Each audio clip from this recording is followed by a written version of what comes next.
Hey hello hi welcome to living in Vini. நாம நம்மளோட மனசை பக்குவப்படுத்தணும். நம்ம எதை வேணுமோ அதை தான் திங்க் பண்ணணும் அப்படின்லாம் சொல்லிட்டு இருக்கிறோம். சரிங்களா?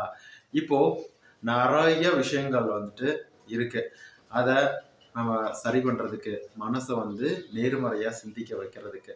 ஆனா இது உடனே மாறிடுமா அப்படின்னு கேட்டிங்கன்னா இல்லை, இது உடனே மாறாது. ஏன் அப்படின்னா, நீங்க இப்போ உங்களுக்கு ஒரு 25 ஏஜ் ஆகுது, இல்ல 30 ஏஜ் ஆகுது அப்படின்னா, இந்த 30 வருஷத்துல நீங்க பண்ண விஷயங்கள், நீங்க உங்களுக்கு கிடைச்ச அனுபவத்தினால தான் உங்க மனசு, உங்க மூளையும் ட்ரெயின் ஆயிருக்கு. அத உடனே ஒரு செகண்ட்ல மாத்திட முடியாது. இல்ல 1, 2 நாள்ல மாத்திட முடியாது. ஒரு சில விஷயத்த டக்குன்னு நாம மாத்திக்க முடியும். ஆனா ஒரு முழுமையா எல்லாத்தையும் மாத்தணும் அப்படின்னா அதுக்கு கொஞ்சம் டைம் எடுக்க தான் செய்யும். சரிங்களா? அதை சரி பண்றதுக்கு தான் இந்த ஆல்ஃபா மெடிடேஷன்ஸ், இந்த methods, law of attraction methods, techniques எல்லாமே. நான் உங்களுக்கு சின்னதா ஒரு கதை சொல்றேன். இது எல்லாத்துக்கும் தெரிஞ்சது தான். நான் இருந்தாலும் சொல்றேன். ஷார்ட்டா முடிச்சுக்கிறேன். அதாவது ஒரு யானைய சின்னதா இருக்கும்போது, குட்டியா இருக்கும்போது ஒரு சங்கிலியில கட்டி போட்டு வைக்கிறாங்க. அதோட யானை பாகம். அதுவே ரொம்ப பெருசா வளர்ந்ததுக்கு அப்புறமா அதே யானை அந்த சங்கிலி இழுத்து இழுத்து பார்த்து, சின்ன வயசுல இழுத்து இழுத்து பார்த்துட்டு அதை இழுக்கவே முடியல, பிக்கவும் முடியல, உடைக்க முடியல. அப்போ அது அங்கேதான் இருக்கு. அதுவே யானை ரொம்ப பெருசா வளர்ந்ததுக்கு அப்புறமா அதே சங்கிலியில கட்டி போட்டு வைக்கிறாங்க. அப்போ அந்த யானை நம்மளால எங்கேயும் போக முடியாது, இதுதான் நம்மளோட நிலைமை, இது நம்ம காலு கட்டி இருக்காங்க, அதனால நம்ம எங்கேயும் நவர முடியாது அப்படின்னு நினைச்சிட்டு இருக்கு. அதோட நினைச்சது அப்படின்னா அந்த சங்கிலியோட அந்த கட்டி வச்சிருக்கிற தூணையோ இல்ல வேற எந்த பொருளாக இருந்தாலும் இடிச்சு உடைக்க முடியும். அந்த அளவுக்கு பவர் அதிகம். அந்த சங்கிலியும் பிக்க முடியும், உடைக்க முடியும்.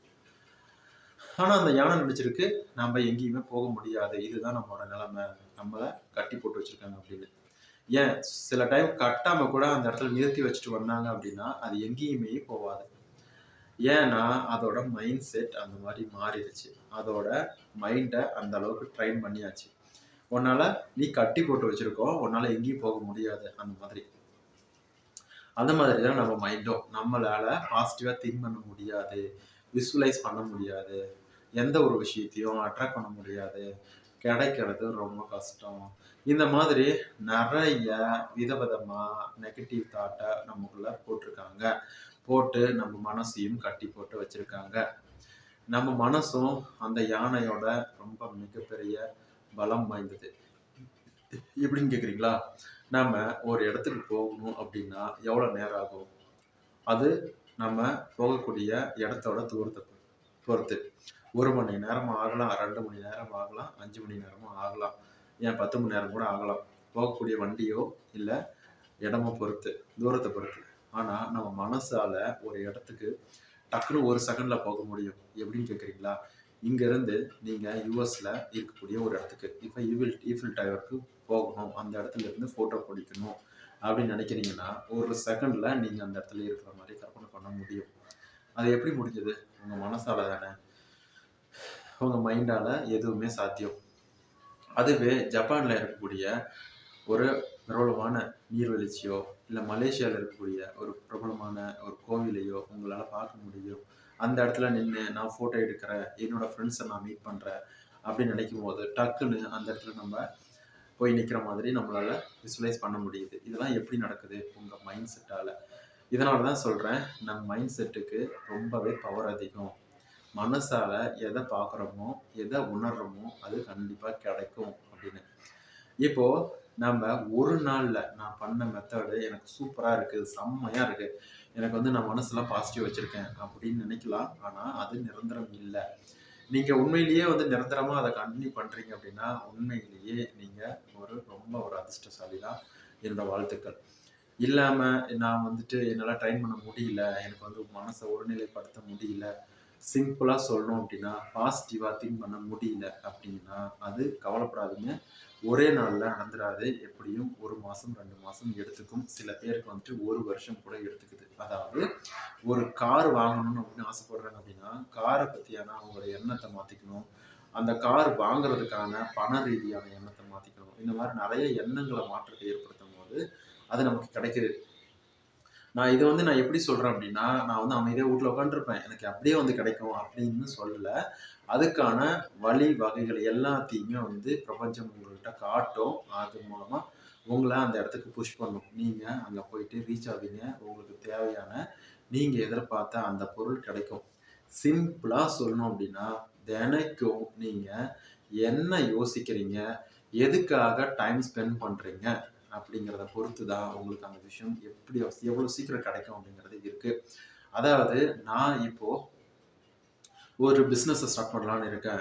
இல்ல நான் இப்போ வந்து ஒரு காரே வந்து ஓட்ட கத்துக்கலான்னு இருக்கேன் அப்படின்னு சொல்றீங்கன்னு வச்சுக்கோங்களேன். இப்போ வந்து கார் எப்படி ஓட்டுறது அப்படின்னு தினமும் படிக்கிறீங்க. அத ஓட்டணும் அப்படின்னு ட்ரெயின் பண்றீங்க. அதாவது ஓட்டணும் அப்படிங்கிற அந்த டிரைவிங் ஸ்கூல்ஸ் ஜாயின் பண்ணிட்டீங்க. காலையிலயோ, நைட்டோ தினைக்கும் ஓட்டுறீங்க. தினைக்கும் அத பிராக்டிஸ் பண்றீங்க. அதுல இருக்கக்கூடிய இன்ட்ரெஸ்ட் அதிகமா இருக்கு. இப்படி இருக்கும்போது சீக்கிரமா நீங்க கார் ஓட்ட பழகிப்பீங்க. அதுவே நீங்க கார் ஓட்டணும் பழகணும், எனக்கு ஆசை இருக்கு அப்படின்னு சொல்லிட்டு, நீங்க அதுக்கான எந்த ஒரு முயற்சியுமே எடுக்காம, எந்த ஒரு திங்கிங்கும் பண்ணாம, நீங்க ஆஃபீஸ் போறீங்க, வரீங்க, வீட்டுக்கு வந்து தூங்குறீங்க. சாப்பிடுறீங்க, ஆஃபீஸ் போய் வேலை பார்க்குறீங்க, வீட்டுக்கு வந்து தூங்கிருவீங்க. இப்படியே இருந்தது அப்படின்னா, அப்போ என்ன நடக்கும்? நீங்க காரும் ஓட்ட மாட்டீங்க. உங்களுக்கு கார் ஓட்டவும் தெரியாது. அப்போ உங்களோட எண்ணத்தினால மட்டும் தான் அந்த கார கத்துக்கிறோம் அப்படிங்கிற ஆசை இருக்கும். சரியா? அத தாண்டி அதுக்கான என்ன ஸ்டெப் எடுக்கலாம்? அதாவது யார பார்க்கலாம்? எங்க போலாம்? எந்த டிரைவிங் ஸ்கூல் வந்து பெஸ்ட்டு? அ எப்படி கார் வந்து நம்ம ஓட்டணும்? எந்த கார ஃபர்ஸ்ட்டு ஓட்டணும்? நான் கார் எப்ப வாங்க போறேன்? அப்படிங்கிற மாரி கார பத்தியான நெறைய பாசிட்டிவான தாட் உங்களுக்கு வருது. எண்ணங்கள் வருது அப்படின்னா, நீங்க சீக்கிரமா கார் ஓட்ட கத்துப்பீங்க. அதுவே கார் ஓட்டி வாங்க கூட செய்வீங்க. சரிங்களா? இந்த மாரி தான் நீங்க லா ஆஃப் அட்ராக்ஷன் மேனிஃபெஸ்டேஷன பண்ணணும். இது பொதுவா நான் சொன்ன ஒரு எக்ஸாம்பிள். நீங்க வந்துட்டு ரிலேஷன்ஷிப்புக்கும் சேர்த்த மாரி எடுத்துக்கலாம். ஓகேவா? இந்த வீடியோ உங்களுக்கு புடிச்சிருக்கும் அப்படின்னு நம்புறேன். சப்ஸ்கிரைப் பண்ணிட்டு பண்ணாம இருக்கவங்க சப்ஸ்கிரைப் பண்ணிட்டு வீடியோ பாருங்க. இந்த வீடியோ பிடிச்சிருந்தா லைக் பண்ணுங்க, ஷேர் பண்ணுங்க. ரொம்ப நன்றி. என்னோட வாட்ஸ்அப் நம்பர் டிஸ்கிரிப்ஷன்ல இருக்கு. கிளாஸஸ் ஏதாவது வேணும் அப்படின்னா 1 to 1 டைரக்ட் கால் கான்டாக்ட் பண்றேன். அது உங்களுக்கு வேணும் அப்படின்னா என்னோட வாட்ஸ்அப் நம்பர் டிஸ்கிரிப்ஷன்ல இருக்கு. நீங்க அதுக்கு மெசேஜ் பண்ணலாம். ரொம்ப நன்றி. வணக்கம்.